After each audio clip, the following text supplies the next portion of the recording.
This is the Chronicle budget.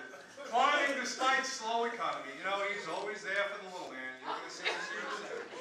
1997 to 2007, his budget is somewhere around $50 million, okay? And mine is the lower end, it's about $5 million, $5.5 million, okay? And do you know what you get for this? Do you know what you get for that $50 million? And you know, taxpayers, you're taxpayers, you pay his salary, you pay everybody else's salary. This is what you get.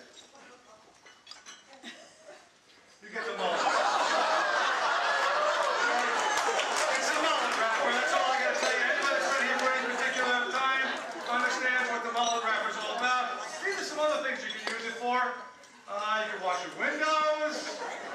You can get it for the kitty litter, yesterday's news. And last but not least, man's best friend, dog bites man, excuse me, toilet paper. Operational comparisons. This is, I think, is also very important. Chronicle advertising rates per column. That's the real long one. And then you see mine, cost per hour to operate the helicopter. Hey. You're supposed to take notes. I got to win in November, you know what I'm saying? As you can see, I'm much more fiscally prudent, and I know how to manage money much better than he does. But some things I want to show to you also is that the payroll comparison, and most of these people here were very honest about this. That's the reason why Chris left. He's in Kentucky right now. He's making money.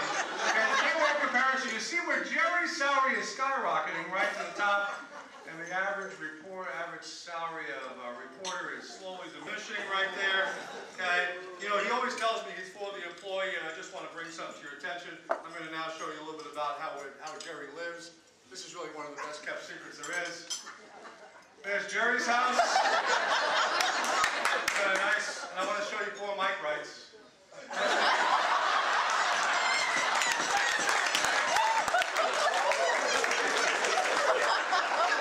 Moving on, let me show you how he cares for his people. This is Gerry's car. Looks good, doesn't it? This is poor Christy's car. Even more headlines. Mulligan's King Bay home awarded Waterfront Landscape of the Year. There it is right there. Now, really, the reason why he got it was, you know how he always told you that he was against fast-release fertilizer? He credits fast-release, doubling the fast-release fertilizer for his home. This is something the St. Petersburg Times buys the Chronicle. Okay, Mulligan proclaims, damn. Does that mean I have to attend journalism school? The Poyer Institute. But I got to tell you something, you know, from what I understand, you know, from the editor of the Chronicle, this is Gerry's normal day at work, okay, and he sits out there and kind of relaxes. Gerry is very community-minded. He does install an awful lot of local women's club officers. The last one he did about a week and a half ago, I just want to show that to you. There it is right there. Okay. He definitely gets into his work. Okay. The Baker Act here, the publisher's wife has given us some information. The publisher's wife has actually stated that Gerry needs to be Baker Acted, and that means put in a psycho ward for about 3 days. And one other thing is there a ring of debris around Uranus. That's one of his comments. Columns. The next several of them is House passes gas tax into Senate, on the Senate. Tornado rips through cemetery, hundreds dead. That was Organ recital ends in smashing climax. Those are a couple of things that we're going to use. We do have an award. Come on, that's a roast. That's funny. Well, thanks. That must be nice. Okay. We do have an award for Gerry. We have something framed for him, and we also have some other things for him. This is on behalf of the law enforcement community. This is the one we'd like to present to Gerry tonight. The Certificate of Membership into the Society of Highly Intrusive Turds. That's the honorary shit award. There are no stupid questions, but there are a lot of inquisitive idiots, and we'd like to give this to you.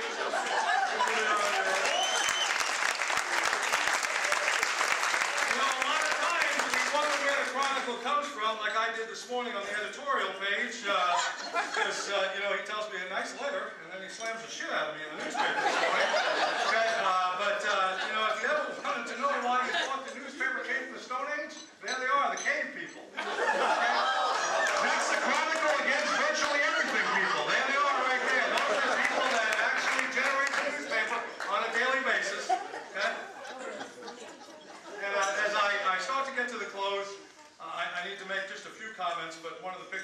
truly represents Gerry's physique and the way Tom Stringer has trained him to be is right there. Okay, there's a lot of things that I can say about Gerry, but in my line of work, I've come a lot of dead bodies. Fortunately, I find them to be less offensive than most of your columns, as I must tell you.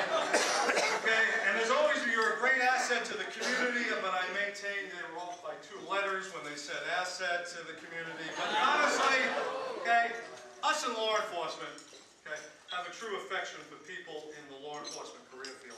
I mean, in the publishing field, the newspaper field. And you know, there are certain things we think happened at birth, especially in the male. Okay? Is that us in law enforcement, you know, we go into burning houses, we go into fights, we go into places where people have guns, and we go to terrible scenes all the time, and the newspapers come under Gerry's direction, and they basically write about us, you know. We truly believe that after we read their articles, that there's always something missing. And it usually has something to do with your anatomy. Okay? So on behalf of the Citrus County Sheriff's Office and law enforcement everywhere, Gerry, we'd like to give you your first set of balls so that when you're writing the next article,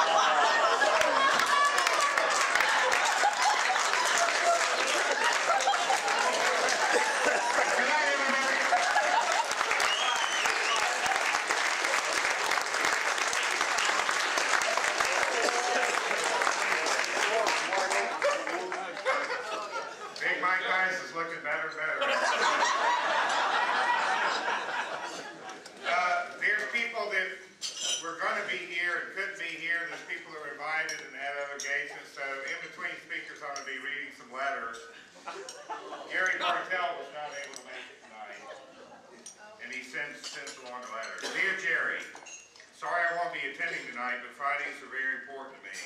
It's 2 for 1 at Margarita Grill.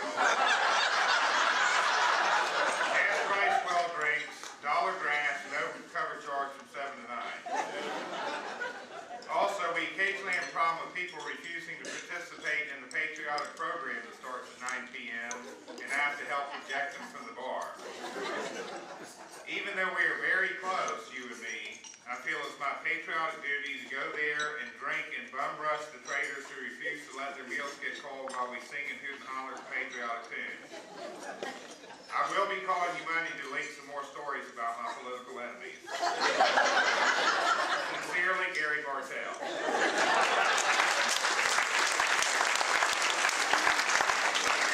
Our next speaker is Sam Himmel.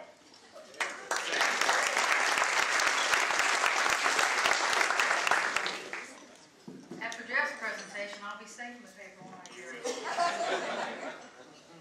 know, when they called and asked us all to, did I turn that on? Okay. When they called and asked us to present, I said to Neil, I don't know, because as elected officials, it's not safe, because I was always raised, don't argue with the power of the pen and don't argue with the man with the most ink. But the way Gerry has drugged me and my family through the papers and all my dirty laundry, I said, what the hell? It doesn't matter. I want to thank you, Gerry. It was an honor to be drugged through the paper. First of all, we've all taken a risk to stand up here because we never know what Gerry's going to write. And Gerry reminded me today that he's got 2 rebuttals for everybody up here. One will be good, one will be not so good. And Gerry's got a lot more influence in the public because his paper is a lot more public than what will be here tonight, except that when I thought about that, I remembered the readership number of the Chronicle, so I didn't worry about that.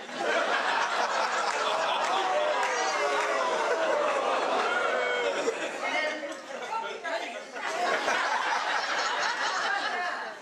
I didn't hand those things to you, you know. Jeff probably gave you his anyway.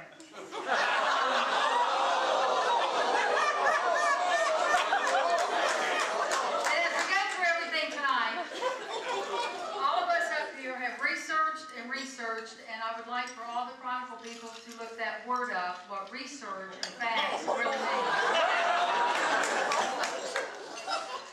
And Gerry, no offense, but who is in charge of this? Because they have given us any more of a boring person to roast than Gerry.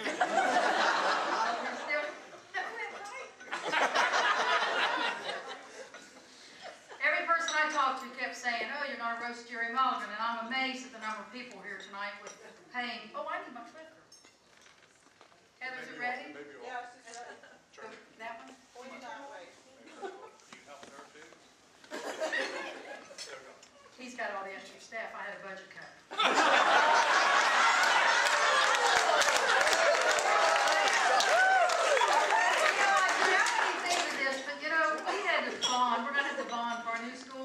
If Jeff, and I would like to see an editorial about this, if we didn't have wait, but it's serious, if we had not had to buy a helicopter, we could have found some county money for our new school, but I really want to do that.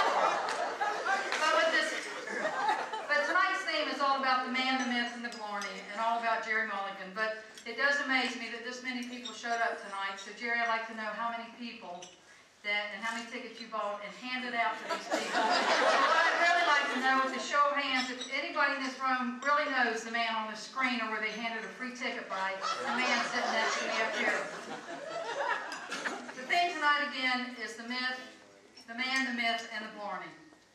Gerry tries to put on such a professional facade, and that is truly the myth and the blarney of the whole event.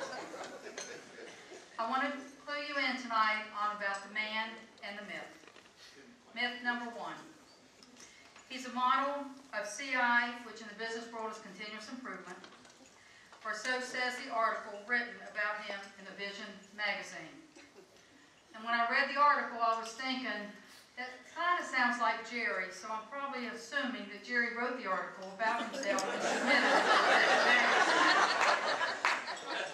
Because we all know Gerry Mulligan, the man. He's written about himself. I'm not making any of this up. He talks about being a slob. He talks about stepping in cat poop. He talks about getting lumps on his head. He talks about being blind as a bat in one eye.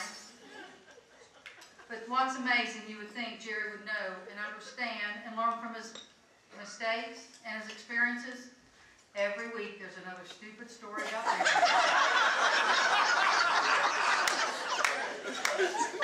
Myth number two, Gerry considers himself a conservative. Years ago, when a lot of us were raised in this area, I had a deputy stop me, not for speeding, but he stopped and said, "Sam, do you know the editor of the paper?" And I said, "Yeah, it's Gerry Mulligan. Why?" And he said, "He seems to be driving around in a Volkswagen bus with yogurt all over him." Does that ring a bell, Gerry? Okay. And I said, "You've got to be kidding me." So I go back to the conservative Gerry or the hippie Gerry. I don't get the connection between the two. And this week in the district, I was talking about conservative Gerry to a past neighbor of yours, Mark Bruner. And he said, "Did you know Gerry used to drive a Volkswagen bus?" I said, "Yeah." He said, "Remind him all those nights he tried to sneak in and out through the neighborhood visiting someone. I heard him every time he came in, late night, early morning." So Gerry, they knew you were there. Myth number three. Gerry thinks so highly of himself, he gave Janet a $100 bonus bill with his picture on it.